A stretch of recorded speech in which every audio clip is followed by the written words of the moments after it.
I think it all started when I made a film called Long Drawn Out Trip, which was shown on BBC Two, and both Nick and Roger saw it independently and rang up one another and said, "We've got to have this guy on board. You know, he's mad. We've got to have him on board." That's what Roger tells me, they said.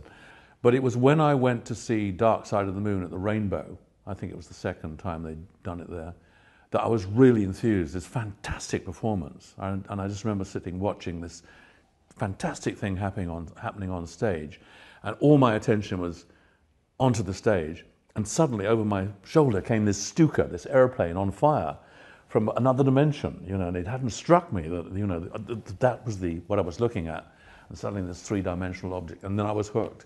I thought, you know, I've got to work with these guys because they're very, very visual. Up until then, I was known as a political cartoonist, and I didn't think they wanted that. But maybe they did, maybe they wanted, because Roger's very political, and maybe he wanted that element into it. And some of the drawings that I did of, like the flowers, you know, each one of these probably took about a day at least to do. And if you think there's 12 every second, and the flowers moves very, very slowly. So I think there were probably 24 drawings a second in that particular case to slow it up, to make it even slower. So you need to be the Pink Floyd to be able to afford it, and you need to have the time to do it.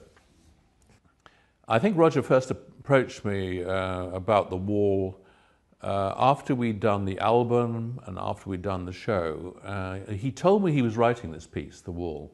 So then he and I worked together really on working out how he, from the very beginning, wanted to make an album of it, a show of it, and a film of it.